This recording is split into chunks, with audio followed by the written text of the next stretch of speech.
இந்த தீபாவளிக்கு எப்பவும் போல் ஸ்வீட் செய்யாமல் பரங்கிக்காயை வச்சு டிஃப்ரெண்ட்டாக அல்வா செஞ்சு கொடுங்க. வாங்க எப்படி செய்யலான்னு நான் சொல்கிறேன். ஒரு பேனில் 2 டேபிள் ஸ்பூன் அளவுக்கு நெய் எடுத்துக்கலாம். ஆல்ரெடி பரங்கிக்காயை தோல் சீவிட்டு இந்த மாதிரி துருவி எடுத்து வச்சுருக்கேன். அதை உள்ளே சேர்த்துட்டு நல்லா ஒரு முறை கலந்து விட்டு எடுத்துக்கோங்க. இந்த அளவுக்கு வெந்து வந்ததுக்கப்புறமா 1 கப் அளவுக்கு பால் சேர்த்துருக்கேன். பால் பிடிக்காதவங்க தண்ணி சேர்த்து கூட வேக வச்சுக்கலாம். ஓரளவுக்கு பால் கொதித்து சுண்டி வந்ததுக்கப்புறமா 2 ஏலக்காவோட விதையை தட்டி எடுத்து வச்சுருக்கேன். அதை உள்ளே சேர்த்துக்கலாம். 1 கப் அளவுக்கு பரங்கிக்காய்க்கு 3/4 கப் அளவுக்கு சர்க்கரை சரியானதாக இருக்கும்.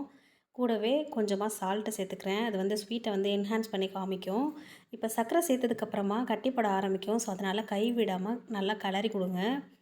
நல்லா மிக்ஸ் பண்ணிக்கிட்டே இருந்தீங்கன்னா தான் சுகர் எல்லா இடத்துலையும் ஈவனாக ஸ்ப்ரெட் ஆகும். ஸோ இந்த மாதிரி கிளறி கொடுத்துக்கலாம்.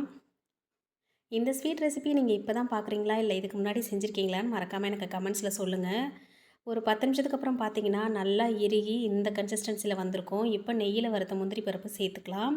இதுதான் கரெக்டான கன்சிஸ்டன்சி. இப்போ பேனில் ஒட்டவே இல்லை. ஸோ ஸ்டவ் ஆஃப் பண்ணிக்கலாம். இப்போ நீங்கள் பிளேட்டில் எடுத்து வச்சு சர்வ் பண்ணிக்கலாம். இந்த ரெசிபியை கண்டிப்பாக மறக்காமல் நீங்கள் செஞ்சு கொடுங்க. சாப்பிட்றதுக்கு கேரட் ஹல்வா மாதிரியே இருக்கும். நீங்களாம் சொல்லாமல் இதை பரங்கிக்கான்னு யாருமே கண்டுபிடிக்க மாட்டாங்க. ஸோ கண்டிப்பாக செஞ்சு கொடுங்க.